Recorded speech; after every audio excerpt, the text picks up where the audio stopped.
Are you confusing deep emotional intensity with real love? Then that was me for so many years. I'm diagnosed with complex PTSD, and when it comes to abuse and toxic relationships, I have seen it all. Like, seriously, from physical abuse that ended up in court to narcissistic abuse, emotional abuse, and all the subtle little shades in between. And this is why this video is really important to me, really. And I feel like, yeah, it's important to me, and I want to explain to you what a trauma bond is, how you can spot it in yourself, so you can break free from these chains of toxic relationships, and they probably happen all over again, and you wonder, what is wrong with me? Why I'm ending always up in these toxic relationships? A trauma bond is not when some people just come together and they share the same trauma, so like they share it. It's a toxic attachment that is defined by cycles of abuse and reward, and it always kind of repeats. And a trauma bond is also one of the main factors people are not able to leave the relationship. And I know exactly how that is. And even though I was doing the inner work for 2 years already intensely, seriously, I was still in my last relationship, and I did not see it. We don't see sometimes the stuff that is in front of our eyes. This is why for me this is such an emotional topic, because for me it's so important to give my knowledge and my experience, so to help you maybe to break free or to even see it, because we cannot break free from something we don't even see, right? And it's really what I found in my experience is a really thin line between no, it's me, like it's me, I'm wrong, I'm weird, so this is why the relationship doesn't work, because I'm somehow broken. Because you kind of in the back of your mind know your past, and then you have been through some stuff and you kind of feel shame, but you don't really know you feel shame. It just feels somehow wrong and broken. And so you would not in the first idea come to the conclusion that your partner is the issue. And the other side, that you realize, no, this whole relationship makes me feel sick, it's toxic, it's them. There's a really thin line, and it took me so many years to figure that line out, because we don't know, where do we start, where the other person start. There's so many layers to that, and it's so complex and so difficult to spot if you're not aware of the whole thing. If you're maybe not even aware that you have been traumatized, it's really hard to spot. And this is why this video is so important to me.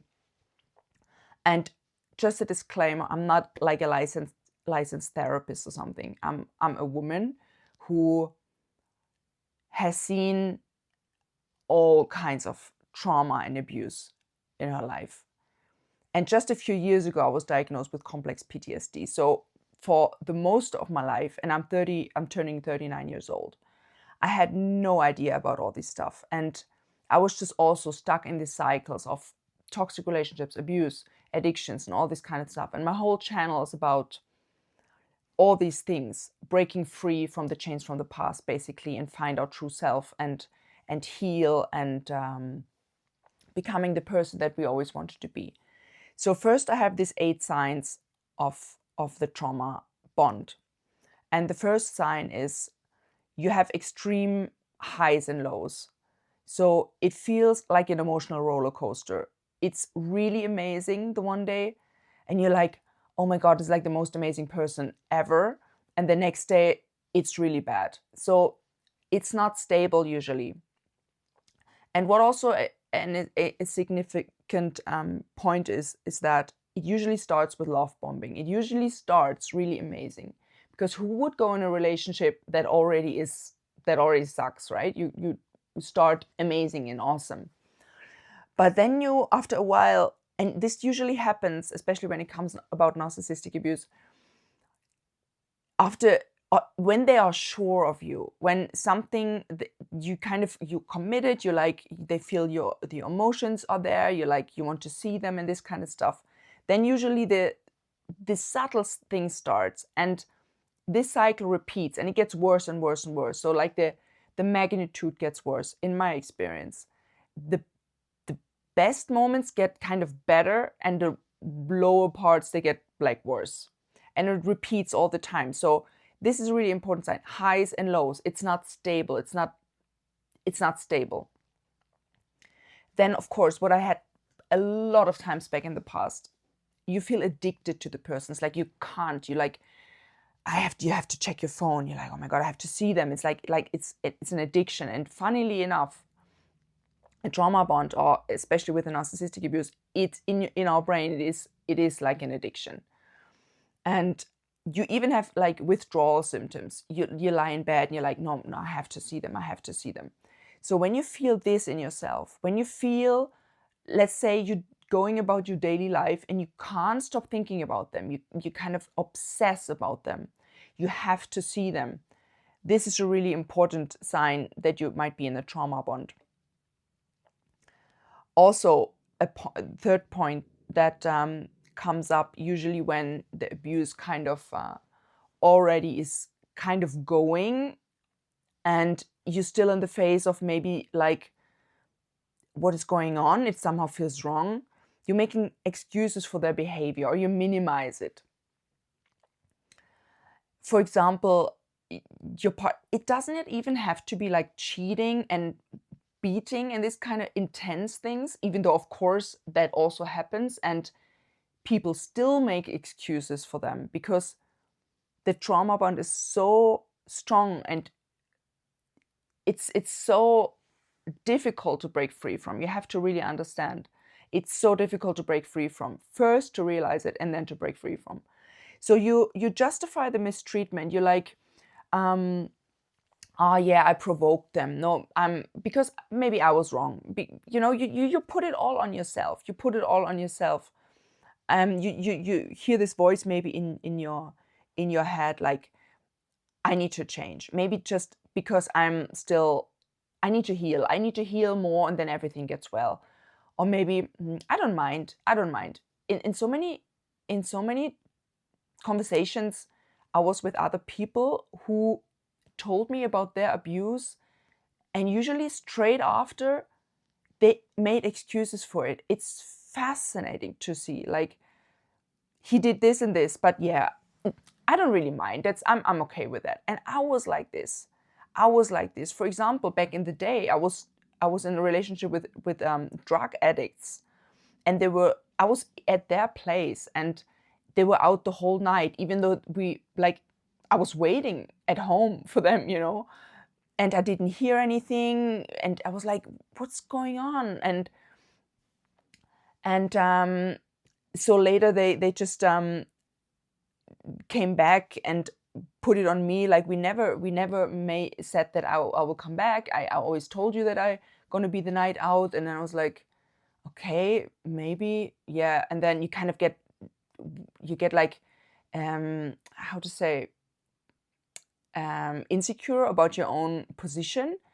And then, because you don't want to have the confrontation, you kind of wipe it off. You're like, yeah, I don't mind if my boyfriend is out all night and taking drugs and stuff, and I don't mind that. I'm like open-minded, and I don't really care.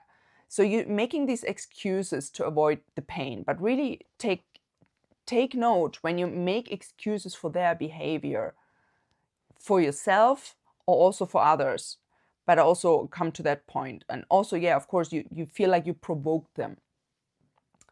And I had this incident when I experienced physical abuse where a knife was involved, and the whole thing ended up in court.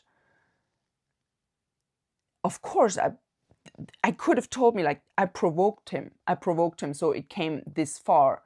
And of course, in the heat of an argument, that there is provocation. I don't even know. But even if you provoke them, even if that's true, it still is no justification for the abuse. So even if all this, what you're telling yourself, is true, it's still no justification for the abuse, and especially not physical abuse. This is like the biggest red flag ever. Next point, 4, you kind of feel stuck even though you know it's unhealthy. So you feel in this kind of, your logic says you have to leave. You even maybe made a pro and cons list. your logic says it's unhealthy, you don't feel comfortable, maybe you lost weight, you you you feel sad all the time. It's you always fight. The logic, it keeps track of the things that happens. The facts are there. Usually the red flags are there. So your logic is like, hello, hello. But your emotions, they say, no, I love them, and I want to stay, and they're such an amazing person. If just this one thing would be different, then it would be all amazing. So you kind of like, you live in this illusion of how it could be if just this and this and this would not be. And this is a really big sign of a trauma bond. Also, your fear of being alone is stronger than the desire to leave. And first of all, the fear of being alone is also a trauma response that comes from abandonment wounds, and it's painful, the idea to be alone. So you fear it, even subconsciously. I was always saying, I'm not afraid of being alone. I always said it. And it's crazy to me how to see years later, when I came in my trauma healing journey, there was like a physical nervous system fear of being alone. Not like cognitively. Of course, I know I can do stuff by myself, and I always did stuff by myself. But the nervous system stuff is a complete different level. And this is going to be also the other video that I'm going to do about the nervous system part of that. So you feel stuck, even though you know it's unhealthy. That's a really big sign. You confuse intensity with love. So there's a lot of passion, there's a lot of jealousy, there's a lot of chaos, and it feels like the proof. So like when it's so much chaos, when the other person is like knocking at your door in the middle of the night, and you're like, oh my God, and you have this like argument, but then the other person's leaving and is coming back, and doors getting slammed, and then you kind of get in each other's arms, and you're like, oh my God, I love you so much. Chaos, intensity, big emotions, huge drama. You think that's love. You think that's love, but it's not love. That's chaos. That's toxic love. And I believed that for so many years, that the other person must really love me. If they're so emotionally involved, if they're so like getting crazy about me and they're losing their mind, they must really love me, right? But it's not. Next point. 6. I have to drink, guys. It's tough for me to make this video. I have to be really honest with you. It took me like an hour to prepare emotionally. So, next point. They keep you isolated and dependent. This does not happen all the time, but it happens usually, especially in narcissistic relationships. They create this kind of you versus the whole other world thing. And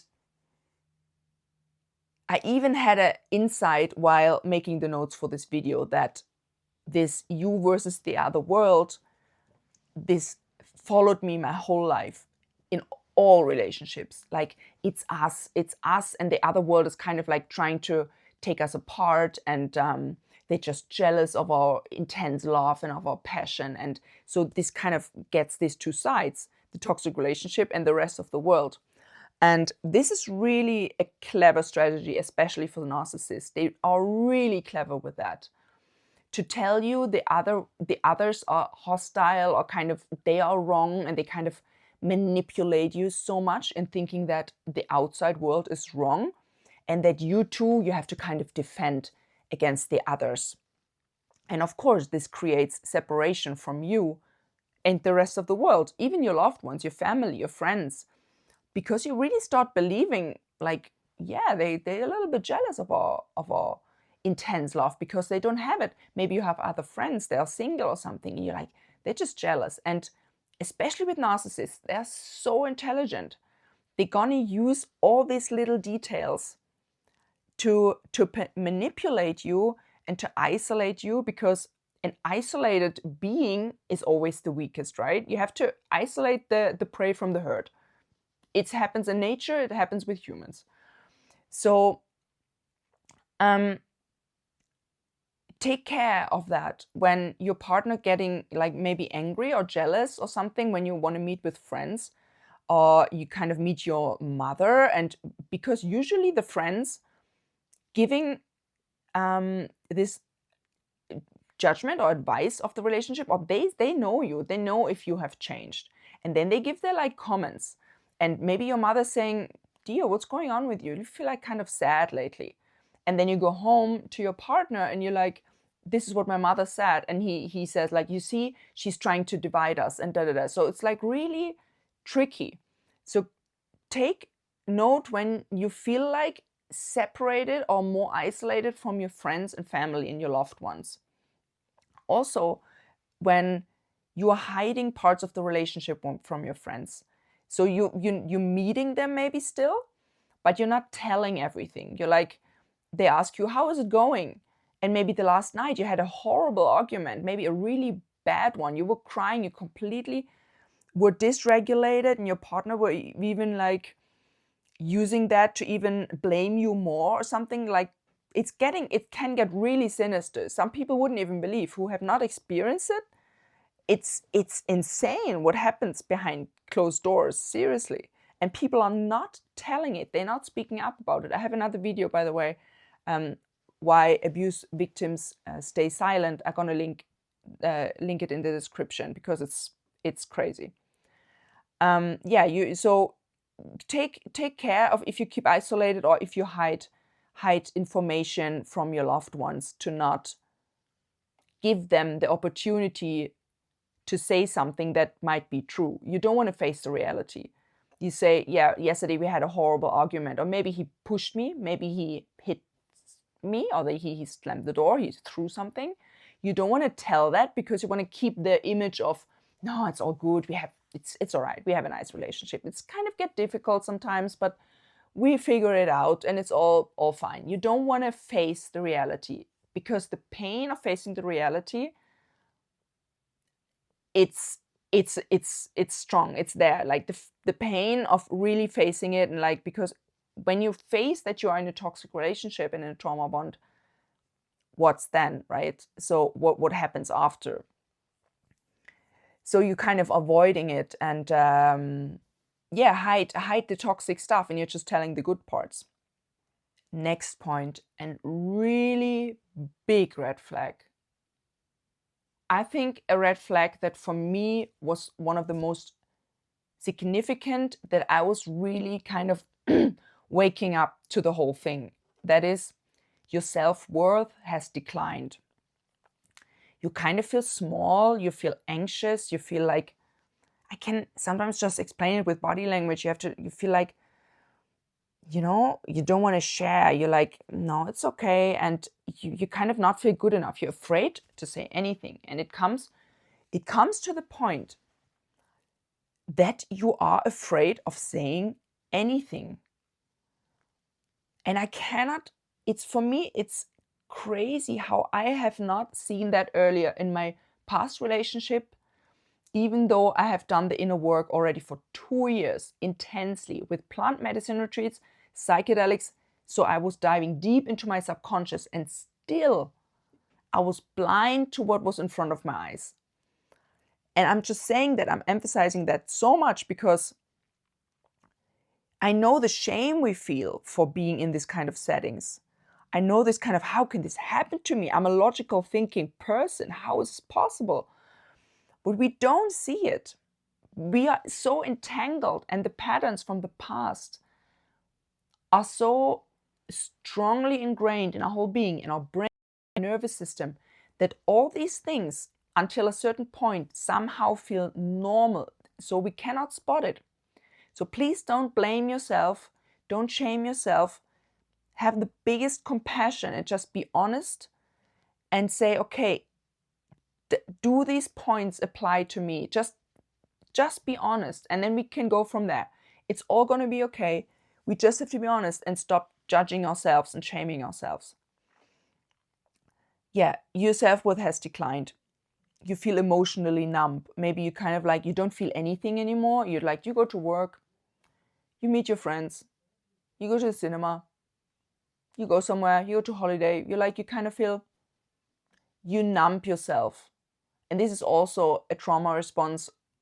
You numb yourself from the abuser, because of course you realize on a deeper level that it's abuse.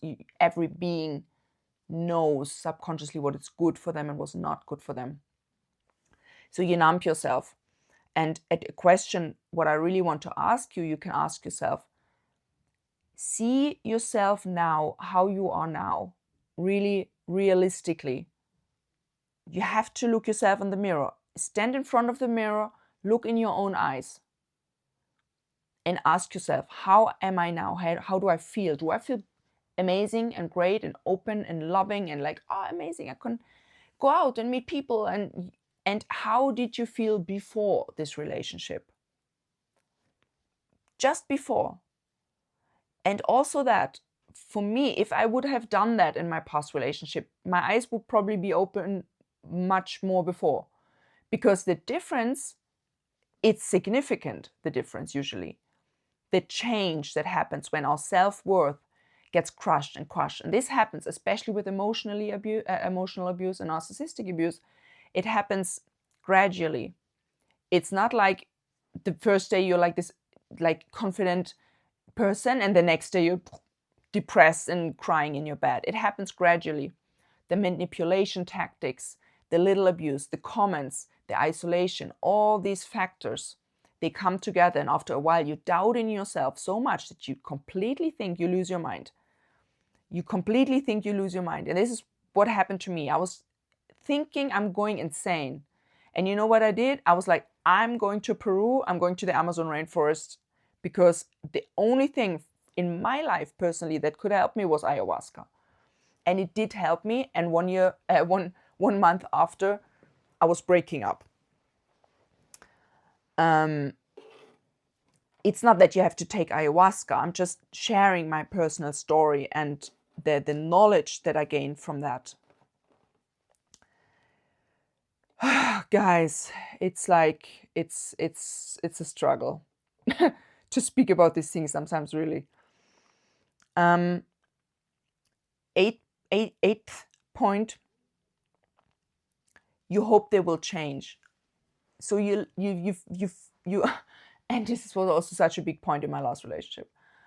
You live in this future imagination of how it will be when I healed more and they healed more, and maybe after the next holiday everything's going to be better, and they will change, no, for sure. And what I always thought is like, if I just heal more from my trauma, which back in the time I didn't even know really it's trauma, I just knew I have to heal from something,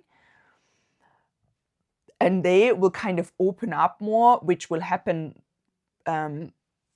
as a result of me being more loving and more amazing, and like all these things that I have learned, the people-pleasing strategies to make a person opening up to me, to prove them I'm lovable and they can love me, they can trust me, and all this kind of stuff. The effort that it takes, the effort that we put into the people-pleasing, the showing the proofs that we are lovable and this relationship is worthwhile and maybe the best relationship they ever had, so they're not going to leave us. So you stay for the potential, not the reality. And we really have to distinguish between the potential and the reality.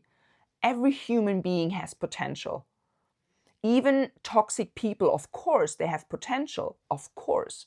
If they would really face their own struggles, if narcissists, let's say, would face the whole magnitude of their behavior, of their shame, of their fear, of their guilt, they have potential, of course. But do you want to be in a relationship with the potential, or you want to be in a relationship with the reality of this person? And I was talking myself into these hopes of, we were like, and it's always the next time, like after the next holiday, after the weekend, I'm going to spend the weekend with them, and then it's going to be fine. They're going to open up and everything will somehow be really amazing after that. We just have to get more close to each other. We just have to get more intimate with each other, and then it's all going to be nice. And usually it's this beginning phase that you're referring to, and especially with narcissistic abuse. The love bombing in the beginning, you feel like you want to get that back. It was there. It was like this before. So why is it gone now? We have to get it back. What did I do wrong to lose it? It must have to do something with me, right? So that I lost the grace of the other person, the love. And this is such a strong manipulation tactic of narcissists, that the love bombing in the beginning, then the withdrawal and the abuse later, because you always crave the beginning and you want to have it back, and you do all you can to get that back because this is what you wanted, this is what you needed. So these are the points, the signs that I came up with before I want to talk about how to break free. I'm gonna repeat so you can maybe take notes. So first, extreme highs and lows. Second, you're feeling addicted to the person. Third, constantly making excuses or minimize their behavior. Fourth, you feel stuck even though you know it's unhealthy. Fifth, you confuse intensity with love. Sixth, they keep you isolated and dependent, and you're hiding parts of the relationship from others.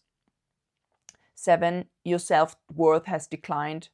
And 8, you hope they will change. So we can take a deep breath here, because I know it can be really tough to face the reality.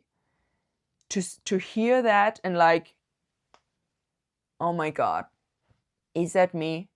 Am I in a trauma bond? Because I cannot even imagine, you have kids and you have to like, I mean, I was moving in with my ex-partner. We were living together for 1 month before I broke up. Imagine. And all the thoughts that came over me, like, I cannot break up. We just moved in together in this huge apartment. We were ready to start a family and stuff. The whole, like, the complexity of the situations, it's insane. And then this idea of like, what now? Should I break up?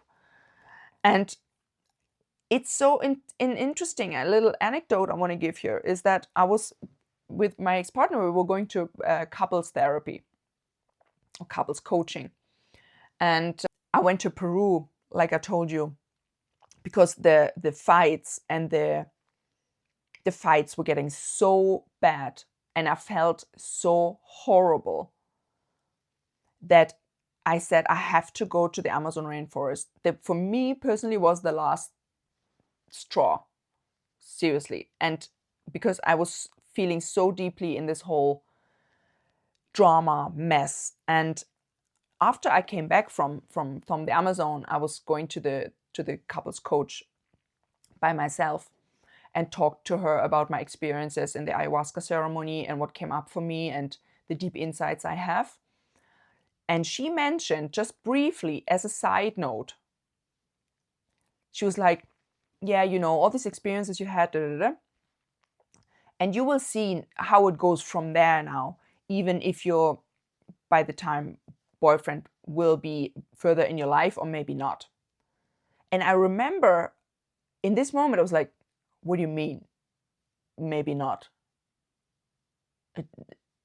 And I was completely puzzled. I did not tell her at the time, but I remember driving back in my car and like, could I break up with him? And it dawned on me that this possibility was not even a possibility for me before. I did not at all consider it. This is to tell you how like people get beaten up and sexually abused in relationships, emotionally abused, and the thought of I could leave them is not even in the field. This is how strong this stuff is. Okay, guys, we take a deep breath and then we go on over to how to break free. And what I'm always saying, my dears, the awareness is key. And this is why I make this video. This is why I created this channel. we have to see the things. We have to start open our eyes. The awareness, we have to, like, what is happening here? What is really happening here? And even though we are afraid of doing that because of the truths that come up and the reality we have to face, the price for not doing it is immeasurably worse than not doing it. Facing the reality, facing the truth will always be rewarded after. Always.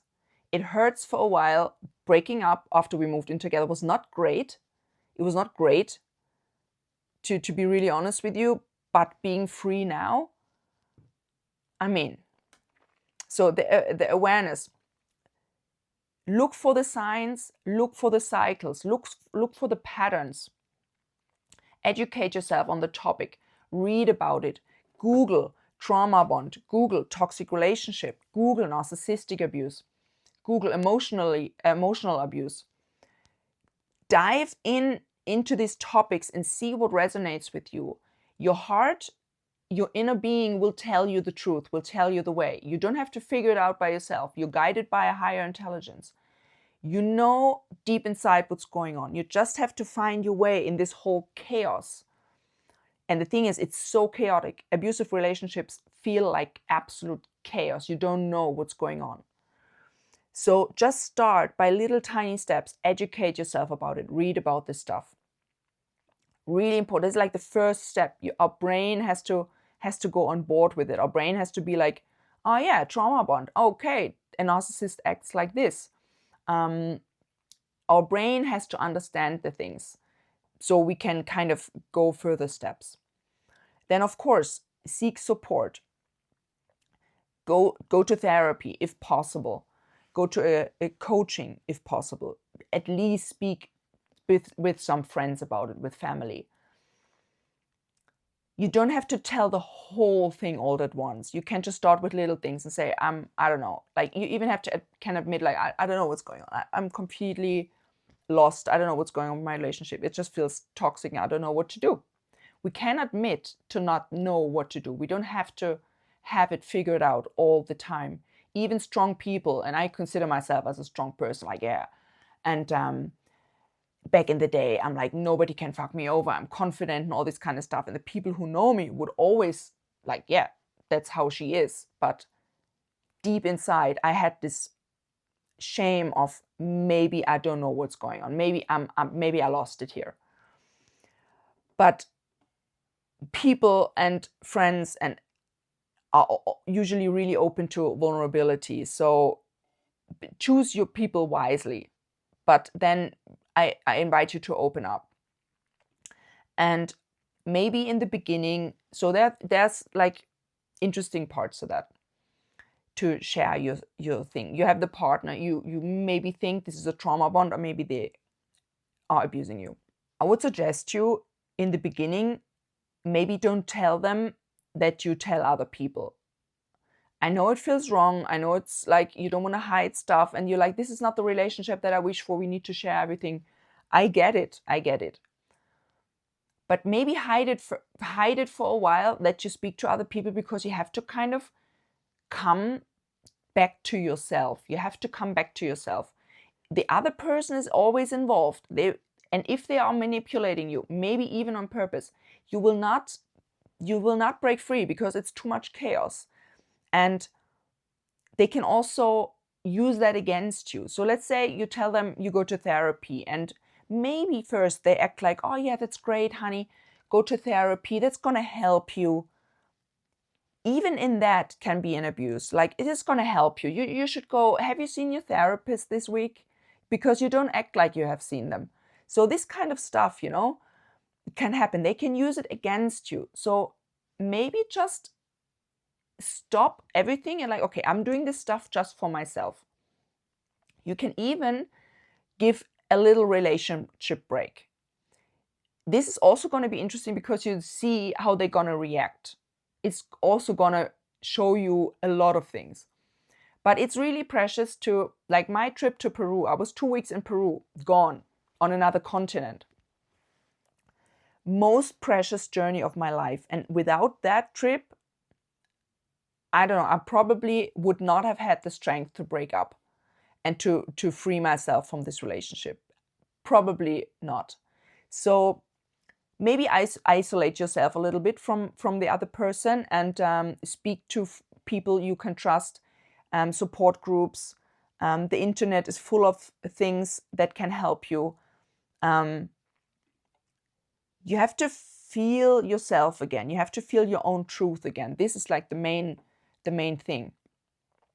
And of course, if you have severe physical abuse and really intense things going on, don't hesitate to go to the authorities and to really call for help.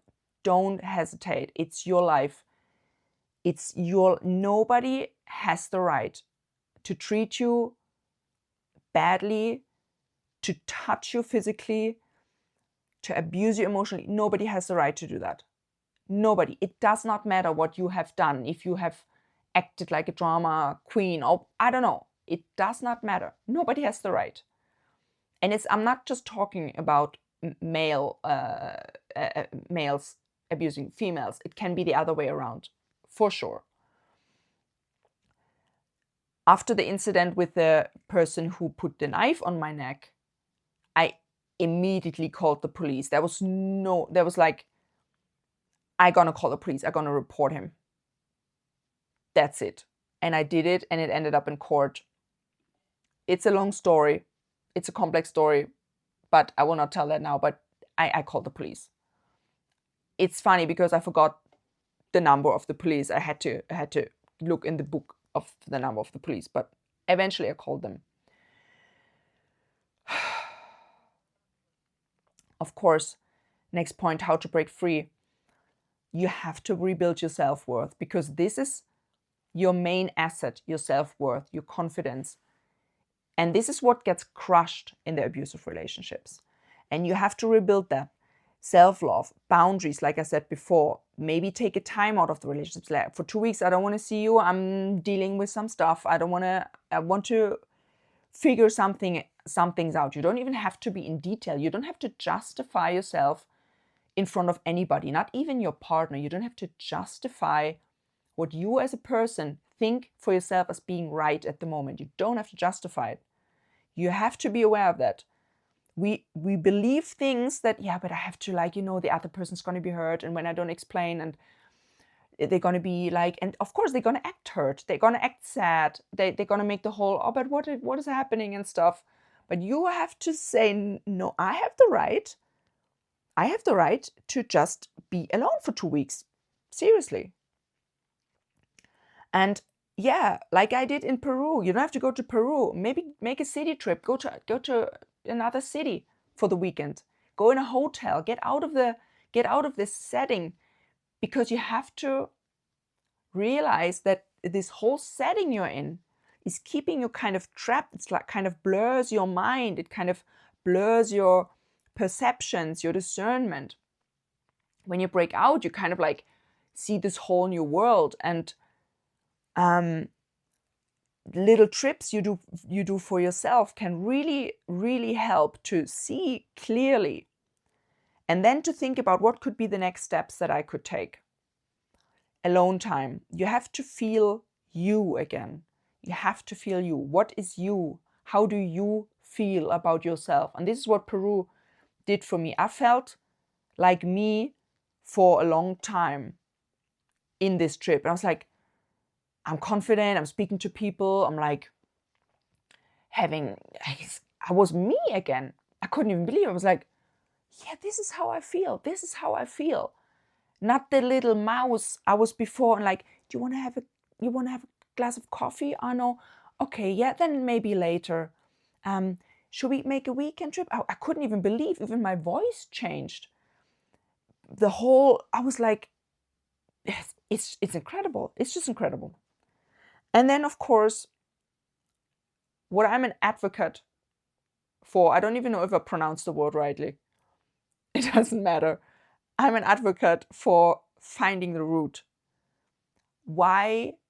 What is the reason you are in this relationship in the first place. What is the reason? Look at this relationship, look at the signs of these relationships. And I really say that, and I hope I can reach you with that. Look at the signs of this relationship and then think, what was the first relationship that was like this?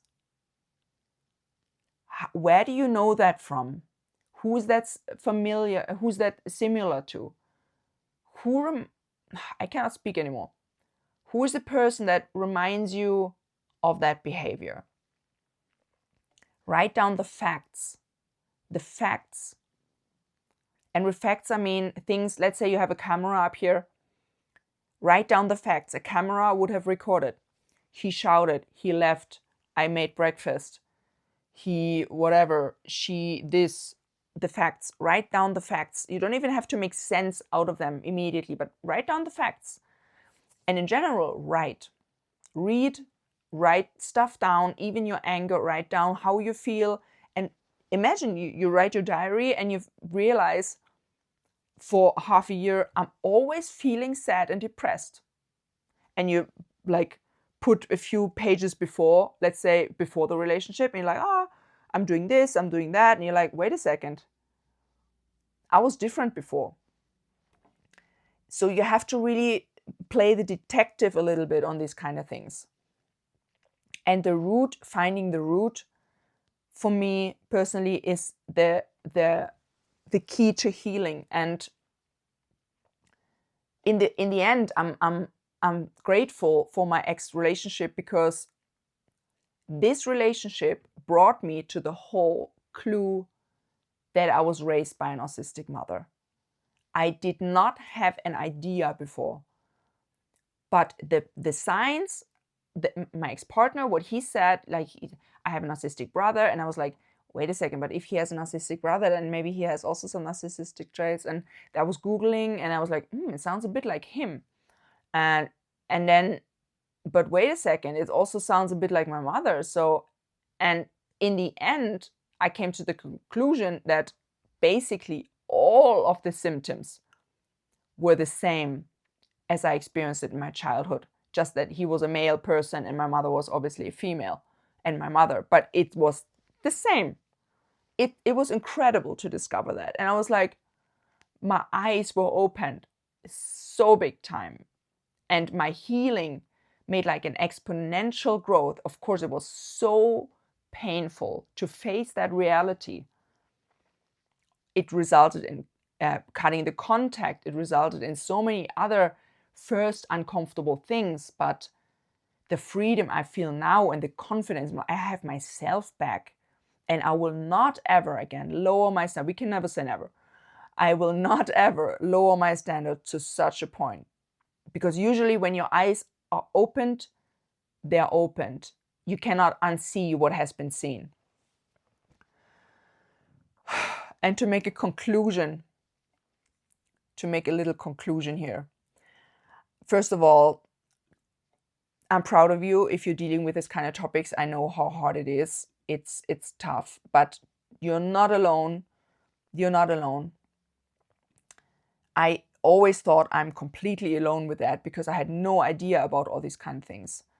A reminder, love is not unstable. Love is not chaos. Love is not shouting. Love is not hitting. Love is not disgust. Love is not go away. Love is not cheating. Love is not all these things. And you know that. You know that. That is not love. Deep in your heart, you know that it's not love. It's just that your picture of love was wrongly imprinted on you in a really early age. This is why usually people end up in toxic relationships, because they were raised in a toxic environment and they know nothing else and they think that it's love. Real love is stable, it's friendly, the other person has goodwill, they have your best interest in their heart. They want to hear you. They want to understand you. They ask, what do you feel? What can I do to help you? Like, seriously. You feel the genuine goodwill and the genuine compassion, and you feel it. And you will feel it when you are brave enough and courageous enough to break free from that, where you might be in now. So many amazing things are waiting for you on the other side. And the time in between, the being alone that you might be so afraid of, it's really precious time, because we have to first figure all this stuff out. How did we even end up there? And this takes some work. And we have to be alone for that. I could not do my trauma healing journey with a partner by my side the last years. No way. All the capacity it needs, you cannot share this capacity, because it's a really intense process. And I thought for a while it's never going to end, but it ended. Of course, it's still, I have, stuff going on, but the intense time for me maybe was 2 years of intense trauma work, where I could not deal with any other things than my own emotions and my own sadness and grief, and reading and learning about these things and hiding myself from the world and stuff. So you're not alone. Maybe write down for yourself what you believe in your heart is love, and then compare that to the situation where you're in now. And yeah, please, guys, ladies and gentlemen, my friends, my dears, share in the comments about your story. I want to create a safe space here. I want to create a community where we can really share all the dirt and the beautiful stuff and everything. I'm a person, I want to break with taboos. I don't want to put anything under the carpet, because this is exactly why these abusive people are so successful in this world, because the victims, and in this context they are victims, not in general, but in this context, they stay silent, and they are so manipulated into not speaking up that it can go on and it can go on. And it's like in mother-child, father-child relationships, or in adult relationships, in any kinds of relationships. If the victim stays silent, it always can go on. And I want to speak about all these things. And even though I was told, you speak too much, you're too open, go to the others, they won't believe you. For me, that's like a huge deal, talking about all these things, but I'm like, I'm gonna do it. Like, not even just with friends. Now I'm here on YouTube. There we go. There you have it. And because in the last years I met so many people, they have similar experiences, and for me it's really important to help freeing these beautiful souls that are trapped in these settings, not even knowing they're trapped, and the whole light and the beauty is like buried under abuse and pain from other people who oftentimes are even jealous of their light, and they don't want to see them shine, and they don't want to see them flourish. And yeah, this is why I'm doing what I'm doing, my friends. And I have a trauma playlist. If you're interested in the whole trauma topic, I link the link in the description for the trauma playlist. And then, of course, please share your insights, your story. I'm really interested in it. And yes, I hope you could take something out from that, and you had maybe some light bulb moments or something that could help you. And I wish you all the blessing for your journey. You can figure it out. I know it. Everybody can do it. And I'm sending you my love and courage. And I hope to see you in the next video. Bye bye.